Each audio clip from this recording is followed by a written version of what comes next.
മേയറായി ചരിത്രമെഴുതിയ V Rajesh ചുമതലയേൽക്കുന്നത് കാണാൻ കുടുംബവും എത്തിയിരുന്നു. അച്ഛന് തിരക്ക് കൂടുമെങ്കിലും ജനങ്ങൾക്ക് വേണ്ടിയല്ലേ എന്ന് മക്കൾ പറയുന്നു. രാജേഷിനെ പൊതുപ്രവർത്തനത്തിനായി കുടുംബം വിട്ടിരിക്കുകയാണെന്നാണ് ഭാര്യ നിത്യ മാതൃഭൂമി ന്യൂസിനോട് പറഞ്ഞത്. വി രാജേഷിന്റെ കുടുംബം മേയറായി സത്യപ്രതിജ്ഞ ചെയ്ത ശേഷം ചുമതലയേൽക്കുന്ന അവസരത്തിൽ ഓഫീസിലെത്തിയിരുന്നു. ഭാര്യയുണ്ട്. ഇത് കിട്ടിയത് ഭയങ്കര സന്തോഷമുണ്ട്. കാരണം രാഷ്ട്രീയ പ്രവർത്തനം നടത്തുമ്പോൾ എപ്പോഴും ഒരു ഹൈറ്റ്സിലേക്ക് എത്തുക എന്നുള്ളത് കുടുംബത്തിൻ്റെയൊക്കെ ഒരു ആഗ്രഹമാണല്ലോ. അതിലേക്കുള്ള ഒരു ചവിട്ടുപിടിയായി ഇതിനെ കാണുന്നു. ആഗ്രഹം തന്നെയായിരുന്നു. പിന്നെ കിട്ടിയൊരു സന്തോഷം. മക്കളൊക്കെ പോകുന്നുണ്ട്. എന്താ സന്തോഷം?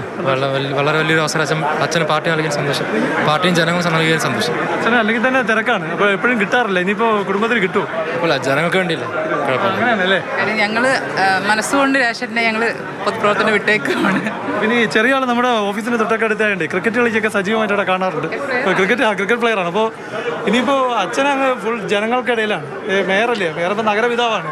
പിന്നെ അച്ഛനങ്ങ് കിട്ടില്ല. അപ്പോൾ ഇനി പഠിത്തമൊക്കെ ഒറ്റയ്ക്ക് ചെയ്യേണ്ടി വരും. കുഴപ്പമില്ല. അച്ഛൻ തിരക്കിലേക്ക് അങ്ങ് പോട്ടല്ലേ? ജനങ്ങൾക്ക് വേണ്ടിയില്ലേ? അങ്ങനെ എല്ലാം ജനങ്ങൾക്ക് വേണ്ടി എന്നുള്ളത് തന്നെ പറയും. ഇപ്പം ക്രിക്കറ്റ് പ്ലെയർ ആയിട്ട് അപ്പം ആദ്യം ബോളറിന് കൊടുത്തത് മാതൃഭൂമിയിലെ പ്രവർത്തകർ, അവിടുത്തെ വർക്കേഴ്സാണ് നമ്മൾ എപ്പോഴും പറയും. വെക്കേഷൻ അടിച്ച് പൊളിക്കുന്ന അതിനിടയ്ക്കാണ് ഈ തിരക്കായതല്ലേ? അപ്പോൾ എന്തായാലും കുടുംബം രാജേഷിൻ്റെ ഈ വലിയ നേട്ടം ദൃക്സാക്ഷ്യം വഹിക്കാനായി മേയർ ഓഫീസിലെത്തിയിരുന്നു.